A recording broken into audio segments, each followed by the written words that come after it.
So yesterday was a historically bad day, right? I'm not going to deny that.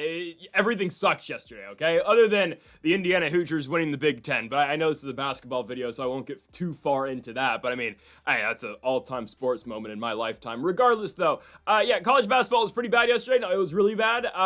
We start the day with Cleveland State losing on their own home court to Detroit Mercy. Indiana never had the lead. I mean, it was a great day for the University of Indiana and the state of Indiana, but the Hoosiers in Indianapolis never have the lead against Louisville. Louisville gets out to a 16-0 start, a run to start the game, and the Hoosiers never have the lead. They're playing chase-up or catch up the entire game, whatever. Incarnate Word shot 1 for 14 from beyond the three-point line. It was a disgusting effort. They shot 28 free throws in the second half, and they hit, I think, 19 of them or 18 of them, if that. Horrible. The Tennessee Volunteers, same thing. They missed 14 free throws, something like that. Disgusting effort in Nashville. And in Santa Clara, they made their runs, right? They made their run at the end of the first half, early in the second half. Thought, okay, maybe they can come back and win this game. Yeah, we got killed yesterday. I'm not going to deny that. It was horrible. I can almost guarantee today is going to be better, right? So we're going to bounce back. But yeah, yesterday was really bad. What do you want me to say? It sucked. Anyways, folks, before we get into the video, make sure to hit that subscribe button down below for some more daily college basketball best bets here on the channel. Later today, we're going to have our NBA best bets on the channel. And go make sure to check out our NFL predictions, best bets, and best player props, all of which have been posted earlier this week. So go make sure to check that out before the NFL action today. And later today on Greedo Plays MMA or UFC Fight Night Royval versus Cop predictions, the final UFC card on the ESPN platform or ESPN network. So go make sure to check out that video at noon today. And then PFL Europe predictions will be posted on Monday. Okay, on to the first of our 5 best bets here for college basketball. We kick things off with the Iona Gales. I know we were not on the right side of an Iona game the other day. We're going to go right back to them. Okay, I still have quite a bit of faith in this team. They just got outmatched in the Quinnipiac game at home in New Rochelle. They just got beat up.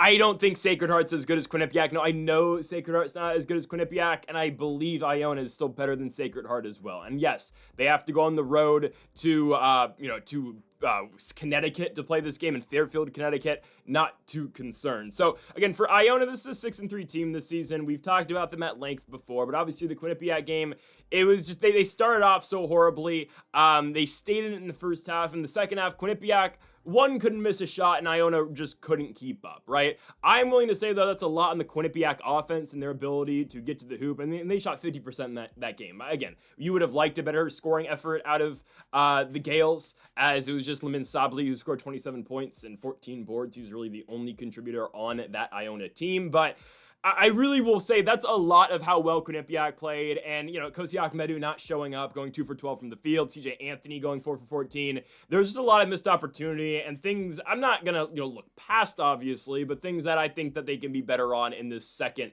Metro Atlantic game of their season. And Sacred Heart, in my opinion, is not a good basketball team.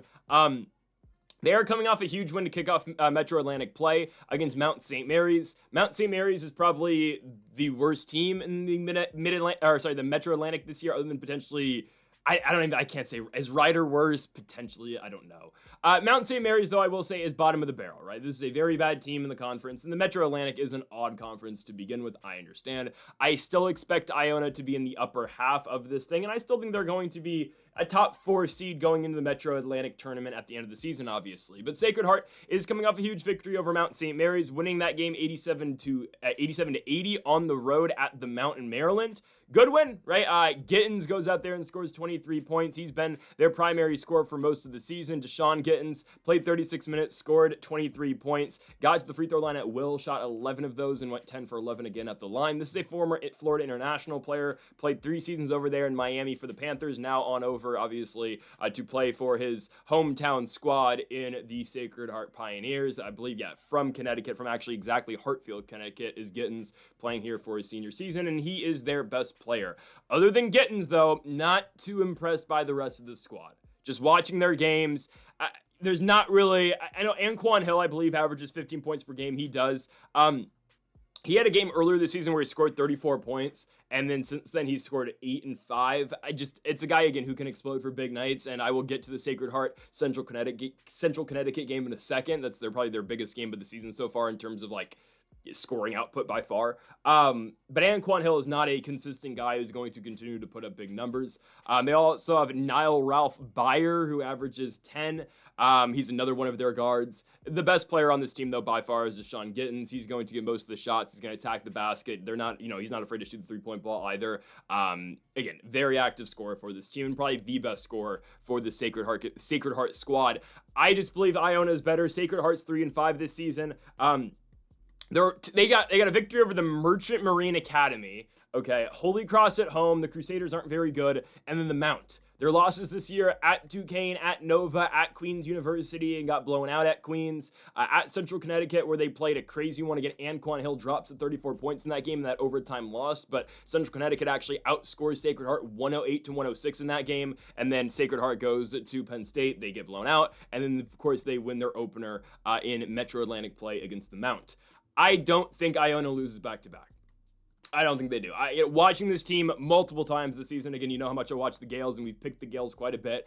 I can say that game that they played against Quinnipiac is the biggest underperformance. I don't know if this is the right word to say. They underperformed the most in that game than any other game this season. Yeah, they lost a game to Green Bay. Yeah, they lost, an Akron game. But I've seen this team go to Delaware and dominate and run away with that game. I've seen them outscore a fairly high-scoring Princeton team at home. They beat Hofstra earlier in the season. They scored 105 points on the road in Kansas City against the Roos. They're a very capable team, and just because they lost the Quinnipiac game, I don't think should discourage you from going back with Iona, and that's exactly what I'm doing here. Again, there was one player on the court that really showed up in the Quinnipiac game, and yes, they were in the game in the first half, right? The Gales going a big run to close the first half to cut the lead to 2, and sure, they just played 2 days ago, but still, they make a big run to cut the lead to 2. At the end of the first half, and Quinnipiac just runs away with it in the second. I mean, second half starts, Quinnipiac goes on, I think, as an 8-1 run, 8-2 run to kick off, or 10-2 run, I believe it was, to kick off the second half. And again, you only had production out of Lamin Sabali, who isn't even their primary scorer. It's CJ Anthony. Anthony didn't show up. Ahmedu had so many opportunities and just couldn't convert those. I mean, if those shots start falling and, the Gales start finding their touch, they're going to be perfectly fine in the spot. Again, Lamin Sabali was their lead guy. This is a former Incarnate Word player. Again, don't get me started on those guys. That was the most disappointing performance I watched yesterday, was Incarnate Word, and it's not even close against the winless Nichols Colonels. But Sabli, again, played really well. If you get Ahmedu playing well and CJ Anthony playing well, I think they're going to be fine. Yeah, it's a road spot, but other than Gittins, I don't think the Pioneers are all that great. And I believe, again, Iona is much better than that game against Quinnipiac entails. So I'm going to go with the Iona Gales to pick up the victory here on the road in Hartfield, Connecticut. Give me Iona Gales money line at -110 to kick off the day. We move on now to our second best bet of the video, and let's go to the farm, as we're going to Palo Alto or Stanford, California, for the Stanford Cardinal taking on the UNLV Rebels. Give me UNLV plus 9.5. I know UNLV is not that good, and I've hyped up the Stanford Cardinal quite a bit this season. Both are fair. Stanford's not 10 points better than UNLV. They're better than UNLV. They should beat the UNLV Rebels. I don't think they're that much better than UNLV. I have gone at UNLV quite a bit this season, right? I have said that they're not very good. It's the truth. They're not. They are very undervalued here. Just because they went to Las Vegas and did not play well in the Players Era tournament, they lost the game by 7 points to Maryland, where, again, we had the Terrapins in that game. They got blown out against Alabama, weird matchmaking, but that's the game that they were given. And they lost to Rutgers by 15 points. I understand they should still play a somewhat competitive game against Stanford. At their best, they can score. And I've seen Stanford against teams at the level of UNLV get into back and forth games, right? And Stanford has usually won those games, right? Their only loss this season is a home game to Seattle U, and you know how dangerous that team can be out of the WCC. I just think UNLV can stay close in this game, because look at some of Stanford's victories. They're good wins, and I've been very honest. I like the Stanford team quite a bit. I like the scoring ability, again, out of their freshman in Corey. He's been huge. Chisholm Okpara is iffy some nights, but Okpara, again, is a very good player. Benny Gieler has really found that three-point shot this year, and he doesn't have to be, entirely a primary ball handler anymore, and he's done a very good job just being a basically corner-sitting three-point shooter at this point. But a lot of their games are competitive. And what makes Stanford really great this season is that they come out of all these games, right? Played a competitive game on night one against Portland State. They win the game by 10 points. Brought in Montana State, comes into town. Stanford wins the game by 9 points, right? Minnesota game, neutral site, we had Stanford. Yeah, they win by 4 points. St. Louis game, Benny Gieler hits the game-winning 3. They win by 1. right? Portland game, we had Stanford earlier in the week on Monday, and that cashed obviously for us.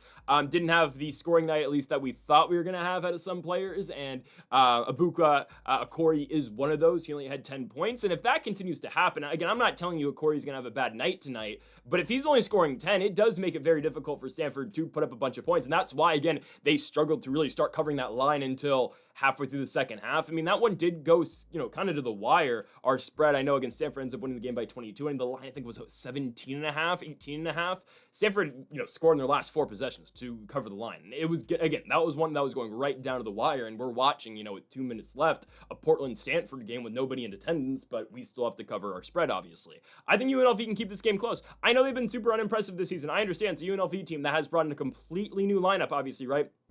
They completely overhauled the squad because they had to. I understand, and they're nowhere near the powers that they've been in the last couple seasons. There's still some capable players here, and I think we really have to realize who they have played. I know there's a loss to UT Martin in there. That's brutal, right? UT Martin came into Las Vegas and beat that team. Same thing about the Montana Grizzlies and Money Williams, right?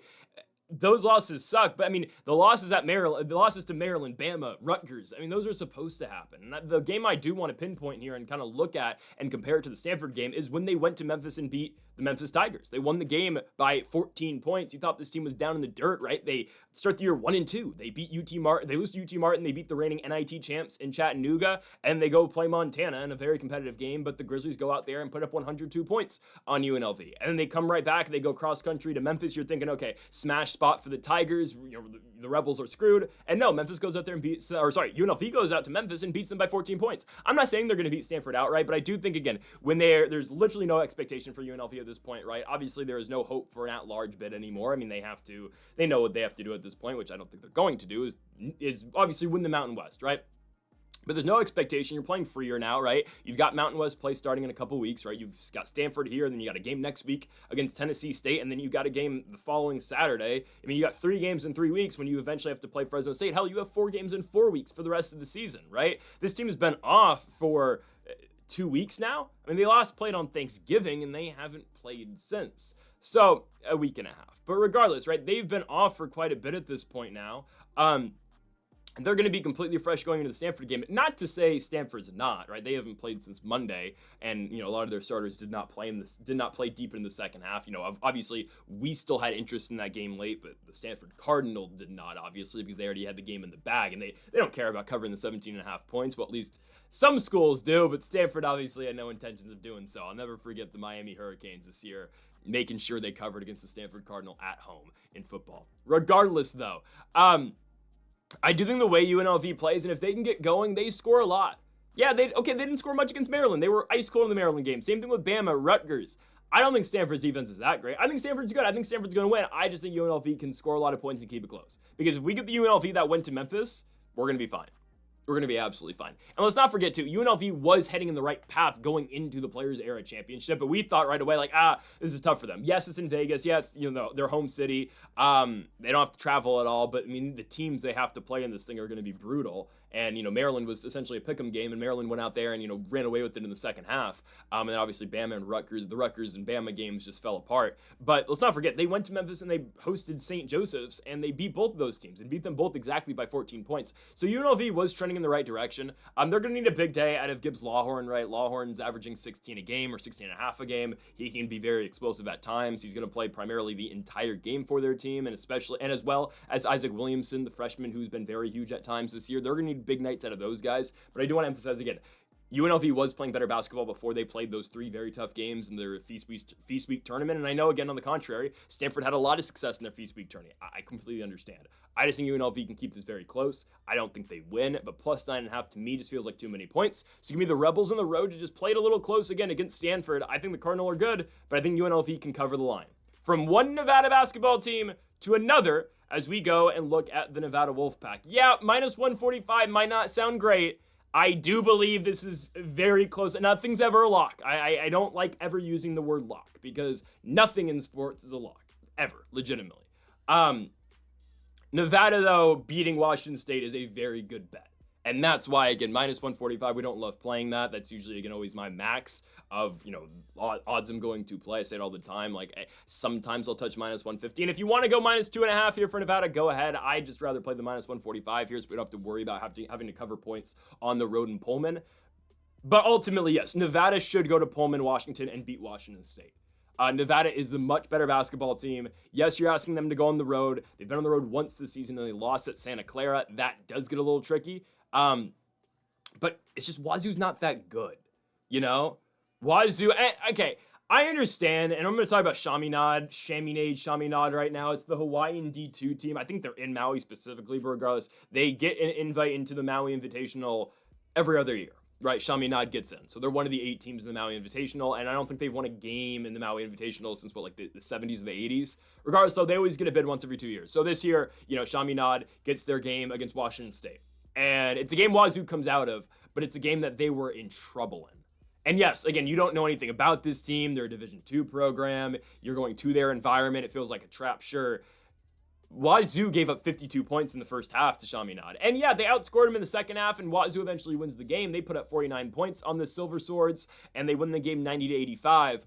I just don't love that. Not for the fact that, Wazoo scored a lot of points in the second half. That's great. They came back and, had a very entertaining second half and obviously won the game and advanced into the second round. It's just the fact that you're giving up that many points to a Division II school. And then, we have seen that time in and time out with Wazoo. Then they go play Arizona State. And I understand, again, there were some very good players in the Sun Devils, and they had a very good run in Maui. ASU scores 100 points on them. And then Wazoo's next game, they get stuck playing, Seton Hall's game, rather than playing their own game of a shootout and forcing Seton Hall to keep up and run with pace with them. Now, Seton Hall slows the game down. Seton Hall plays a typical Seton Hall Pirates game, and Seton Hall beats them 75-61. And then Wazoo recently just went to Bradley and lost the game on the road by 4 points. Difficult matchup, don't get me wrong, right? I don't think a lot of teams are signing up to go to Bradley, one of the better teams in the Missouri Valley, and one of the teams in the Missouri Valley who actually bring in a very good crowd. There are some squads who do, obviously, right? Belmont's going to get crowds. Northern Iowa's going to get crowds. Drake's going to get crowds. But it's much different going to Bradley than going to, say, Evansville, Indiana, and taking on the Purple Aces. With all due respect, right? So I can give Wazoo credit for playing the game. They go on the road, though, and lose by 4 points. And again, they get stuck playing Bradley's game. They're going to get stuck playing Nevada's game. Where, again, I think Wazoo is best is running. And I did make that point, I don't love they're getting up that many points to Chaminade. Well, that's the truth, right? In a perfect world, Wazoo's scoring 90, and they're holding Chaminade to, 70 points, right? And they, instead, the Silver Swords score 85, right? But I've just seen Wazoo lose too many times this year. And really, no matter what type of game they play, they do lose. They're a 3-6 team. Their victories are to D2 Chaminade. Southern Utah is one of the worst teams right now in Division I college basketball. And then I'll give them the wins over the St. Thomas, Minnesota Tommies. But I don't know if the Tommies are as good as I thought they were. They lost a game in Montana State a couple of days ago. Lost a game at home to Fullerton, I think, or was that a Feast Week game? I don't know what the hell to say about the Summit League right now. They've not been the best. Regardless of all that, though, I can't really get behind with what Wazoo's been doing. It's a team that really has one true scorer. You lose Calmes last year. You lose Luan Watts. Obviously, Cedric Coward's now is playing for the Memphis Grizzlies and playing very good basketball for the Memphis Grizzlies. So all your best guys are gone now, right? And you have one player who really scores and you can rely on to score. From there, it's just, all right, who's having a good day, right? Because Ace Glass is their guy, freshman out of Rancho Cucamonga, California. By far the best scorer on this team is averaging 17 points per game. It's just there isn't much else going around. There's not a single other player who averages more than 10 points. Now, ND Okafor is averaging 9. He's a junior from Ireland, and he's essentially playing the center for this team, right? Started at California, now at Wazoo, but there's no other consistent scorers on the squad, and that's what makes it difficult playing a team like Nevada, a team that, is good enough defensively, right? We just saw them play UC San Diego. Really, the worst beat you can possibly take. It just was, right? UCSD's covering the entire game until free throws with 0.3 seconds left on the clock. I don't know why UCSD fouls. You're down 4, game's over. But got to make sure to, just in case we get that, the 7-point shot no one's ever seen, right? But Nevada does play well, right? They find ways to shut down the UCSD offense. UCSD has their runs with their three-point attempts and whatnot, right? But Nevada is a good basketball team, and that's again initially that's what I got right from that game and that victory that they had over UC San Diego. Nevada's 6-3, right? Their losses are Washington, UC Davis, and Santa Clara. Yes, the road loss Santa Clara, it's dominant, it sucks. The home loss UC Davis is not good. Me picking UC San Diego to beat Nevada, though, I mean, yes, I wasn't the highest on Nevada. I am, much higher on them now. But that was more so, okay, I really like UCSD. I like what they do in the Big West. And I'm not, the most confident about Nevada. But after watching them beat UC San Diego, and now they've put back-to-back wins over two really good mid-major schools in the San Francisco Dons and UC San Diego, I do have a lot of faith in the squad and watching the way this team plays. Corey Camper's playing good basketball, man. Senior, averaging 16 points per game, was at UTEP last year, averaged 10.5 for them. He's made that jump in his senior season at a new program, averaging 16 a night, dropped 22 in the USF game, dropped 15 in the UC San Diego game, and I just think Nevada is going to force Wazoo to play their game, and if Nevada takes away Ace Glass, I think they're going to win. I understand, again, it's asking... Going on the road and winning anywhere in college basketball is difficult, right? It is. And hell, Detroit Mercy did it yesterday, but you know what I mean, right? Going on the road and winning is difficult. I don't think it's that difficult, though, when Nevada, in my opinion, is pretty clearly better than Washington State. So give me the Nevada Wolfpack to go on the road and win this one. I'm taking Nevada money line. If you want the 2.5, it is there. Take it. But I'm going to go minus 145 for the Wolfpack. Hopefully that line comes down a little bit. But yes, give me Nevada win/cover on the road in Pullman against Wazoo. On to our fourth best bet of the video. We move to a mid-major matchup between Central Arkansas and East Texas A&M. I know, again, we are digging deep for this one, and I am taking an underdog in a game like this. I think, again, I have looked at this game, and I do believe it makes sense. Give me East Texas A&M to win at home, plus 100. Okay, Central Arkansas is not very good.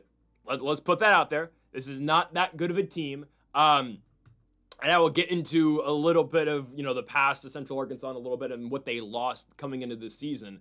But Central Arkansas has yet to win a game on the road this year. They are 0-4, and East Texas A&M, if I'm not mistaken, yes, they are undefeated at home this year, albeit it's 2-0 and victories over Arlington Baptist and Dahl Christian, but still, and Army, 3-0. But still, you're taking a team that has not won on the road yet, and a team that has not lost at home yet. On top of that, East Texas A&M has put together some momentum, right? But they did go play UConn their last game. But prior to losing to UConn, obviously, they went out and went to FDU and won, and they just won a game at home against Army. I believe their schedule is extremely difficult. Look at the games that they have played, right? You may not consider Rice to be that tough of a matchup. And sure, they're not having the best season right now in the American Conference. But other than Rice, this team has played nothing but tough games on the road. They go to the Pit, and I like Santa Clara a lot. We've talked about Santa Clara a lot. And look how much Santa Clara struggled yesterday at the Pit. It's a difficult place to play. That's where East Texas A&M, opens up their their schedule. They then go to Hawaii. It's a game where Hawaii shot 55 free throws. I think I might be over-exaggerating a little bit, but legitimately they got into the 40s. It was the worst game I've ever watched in my life. I'm not joking. Every 2 seconds, foul, foul, foul, foul, foul. Don't get me started on Hawaii referees, right? We've been better against Hawaii recently because we always pick against them. Anyways, that's a difficult game, though. A team from Texas going all the way to Hawaii, that's trouble. And it's trouble enough to go to go over the Pacific Ocean and play those guys, and then you got to go play the referees as well. They go play Rice on the road. They lose by 7 points. Okay. Back-to-back wins, though. 3 straight wins over Dahl Christian, Division 2 or Division 3, not sure. FDU, and then Army. And yes, they ran into UConn on the road. But again, when you really look at these losses, sure, you might not say Rice is a good loss. They lost the game by 7 points. But 3 of these losses are extremely tough. At New Mexico, at Hawaii, at UConn. I do think East Texas A&M is a little underrated. For Central Arkansas, it's a team that's 4-5. They play in the ASUN tournament. They were in the play-in spot last year in the ASUN tournament. They won and obviously punched their ticket into the second round where they got to play Lipscomb and they got destroyed. But I vividly remember them playing Stetson last year. And the main takeaway I got from that game, and really from the entire season at Central Arkansas, but I'll be honest, I hadn't really locked into Central Arkansas basketball until that Stetson game, because that was one of the games that we had that day, and it was one of the big games to start off conference play, because the ASUN gets started before everybody else. And I watched Central Arkansas, and Nehemiah Turner was an absolute stud, man. This is a guy who averaged 8 points per game all year long for Central Arkansas, but when they needed him in the ASUN tournament and towards the end of the season, they just kept feeding this dude the ball. And he was their center. He was 6'10", way more physical. He's a freshman, way more physical than everybody else. And he went out there and scored 37 points against Stetson. And the next game, well, they did that to close the regular season, and that was just, again, that was Central Arkansas's identity at the end of the year. But they didn't win many games, and really that was, their win over Stetson in the ASUN, tournament was one of their only big wins of the entire season. Anyways, Nehemiah Turner is now at Minnesota, and he's just a depth guy here with the Golden Gophers. He's barely played, but he's a sophomore, maybe going to redshirt this year, not sure, and he's obviously got a long way to go, and good for him. Again, he's found his way from Central Arkansas now into the Big Ten, right? Only more opportunities are going to come for him, whether it be still at the Big Ten level or down back in the mid-major level.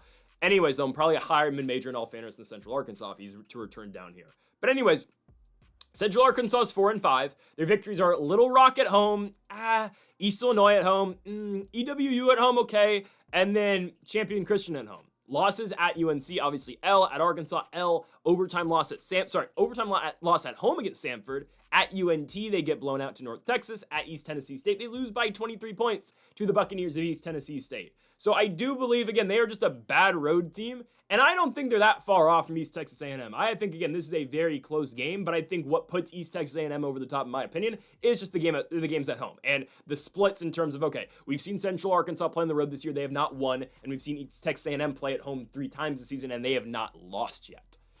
Central Arkansas's best player is going to be Cameron Hunter. Cameron Hunter and Ty Robinson are going to do a lot of the scoring. Those guys average 15 and 12 respectively. The rest of the team, no one else scores more than 10 points a night. Cameron Hunter, again, averaging 15 points a game. This was a player at Wisconsin last season, played his first few years at Central Arkansas, then decided, okay, to make that jump to the Big Ten. Didn't play. Averaged 2 minutes a game, barely got in. Played only in 10 games that entire year. I think he played too many games to burn a red shirt. So, senior year, back at Central Arkansas, he's averaging 15 points per game, probably where he should be. Ty Robinson is a freshman, redshirt freshman. Last year was at Central Arkansas, but only got into 2 games. He's now averaging 11 points per night, again, for Central Arkansas. There's not much other scoring other than those 2 guys. East Texas A&M is 4-4. I'm sure they have some Division II games in here, but Ronnie Harrison is going to do a lot of the scoring for this team, averaging 14 points per game. He leads them in rebounds as well at 5 a night. Had a good freshman year last year at Tarleton State in the limited games he got into. Now he's already played as many games this year as he did last year for the Texans. He's playing extremely good basketball so far this year. Same thing can be said about Damian Garcia, who's averaging 11, senior season for him. This is a player who played Division II last year, averaged over 15 points per game at the Division II level. I think more than that, honestly. And now obviously playing fairly well, again, for East Texas A&M.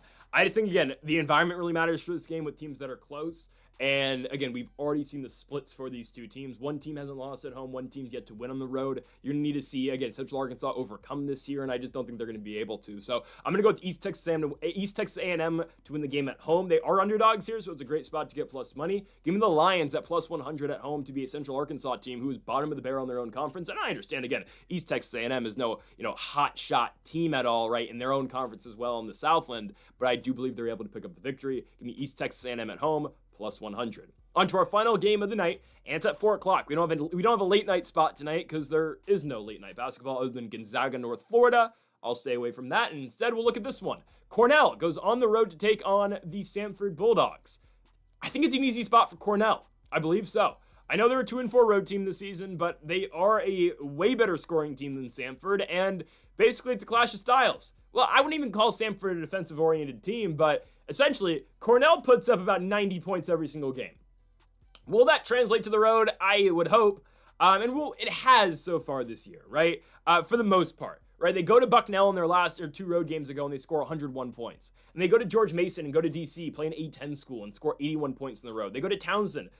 Historically, has been a very good defensive team and is a very highly rated defensive team. They go on the road and scored 80 points. And yeah, they didn't win either the George Mason or the Townsend games, but they're still scoring 80 plus in those. Samford barely gets over the 80-point mark in any game that they play. On top of that, Samford has just looked so bad in their last 5. They lost to Florida Gulf Coast, who I did get close to including in this video. I was going to take FAU to go on the road and beat them, but I decided against it. But anyways, Samford lose to FGCU at home by 15 points. I think it was a tournament game, but regardless, lose by 15 to FGCU. They then go on to play. No, I think that game was at Samford. Then they go to New Mexico State to Las Cruces, lose by 9 points. They go to a tournament game against Georgia State, and they win the game by 15. Georgia State's one of the worst Division I college basketball teams. They're 1-8 this season. They're absolutely awful in the Sun Belt. They've won 1 game all year long, and it's against a Division II school. Them and the Raging Cajuns are completely bottom of the barrel in the Sun Belt by far. right? So Samford beats that team. Good on them. Their last 2 games have been atrocious. And sure, good squads, right? Utah Valley's been really good this year. Utah Valley's going on the road. They're playing competitive games at Fresno State. Yesterday, they go and, they don't blow out. They blow out Bowling Green in the first half, and then Bowling Green creeps their way back into the game. But Utah Valley's been really good at the WAC this season. I know the WAC's like a 5-team conference, but other than Southern Utah, I think the WAC's actually pretty good this year, right? So Utah Valley's played good basketball. But still, Samford plays them neutral site game, and Utah Valley beats them by 44 points. Utah Valley almost beats Samford by more points than Samford even scored in the game. 89-45 final in favor of the Samford Bulldogs. Losing, obviously. Utah Valley won the game. And then Samford goes and plays VCU like expected. They play the Rams on the road. They lose 83-57. And I get it. That's a very defensive-oriented squad. It's just they've had so many stinkers this season where they can't score points. They took Texas Southern. They did go on the road to Texas Southern, but they took them to OT. They won, but beat South Carolina State from the MEAC by 10 points. I'm not impressed with anything Samford's done so far this season. Jaden Booth has played well. Dylan Faulkner as well. Booth is averaging 17 points per game, and Faulkner is averaging 15 points per game. From what I've seen at Samford, though, they play their starters a lot. They'll play them 35 minutes a game, so you're not seeing much of a bench rotation come in at all. Jaden Booth in his senior year played at Omaha, Nebraska last year, in his freshman season, went back to the Division II level, or Division III level, I think it was, last I checked.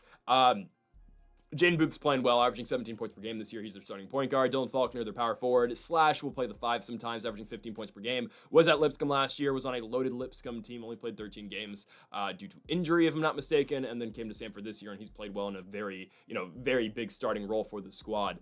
Other than Booth and Faulkner, there's not many great scorers in this team. And again, it is a starter-heavy lineup where, again, you're going to see Faulkner and Booth putting up big minutes. Well, it's not hard when Jaden Booth is averaging 35 minutes per game. And that includes a game where he played 20 the other night because they're getting blown out by so many points. So Cornell's going to score on this team. They are. And they have 3 guys who can really explode. The number 1 guy is Cooper Nord. Cooper Nord's averaging 20 points per game in his senior season. He's been huge. He's gone to Cornell, obviously, all 4 years. It's an Ivy League school. Guys don't usually leave Ivies, but sometimes they do, Xavier and Lee. But Nord's been huge. Again, they've got him, they got Jake Fegan, and they've got Adam Hinton, all of which can explode for big nights, all of which are in their senior year. Cornell plays really small. They play 4 guards and a forward, essentially, and their forward is operating as their 5. It's Casper Sepp, Jr. out of Estonia. Fun fact, I took an entire college class about Estonia once, not because I wanted to, but just because I was forced to. Not forced, but it was like the only class. Anyways, I got screwed with the registration time. Anyways, it was nothing against Estonia. It was a horrible time. It was Estonia and a couple other countries that I forgot about. I couldn't. Hungary was one of them. Nothing against those places. I couldn't care less. I'm sorry. I got a B in that class. It was horrible. Anyways, Casper Sepp's from Estonia, and he manages as their 5, but he's 6'7". Faulkner, though, again, who plays a center role for Samford, is not that much of a physical big, like in terms of like he's not going to back you down. I don't like from what I've seen, where we should be okay with that matchup.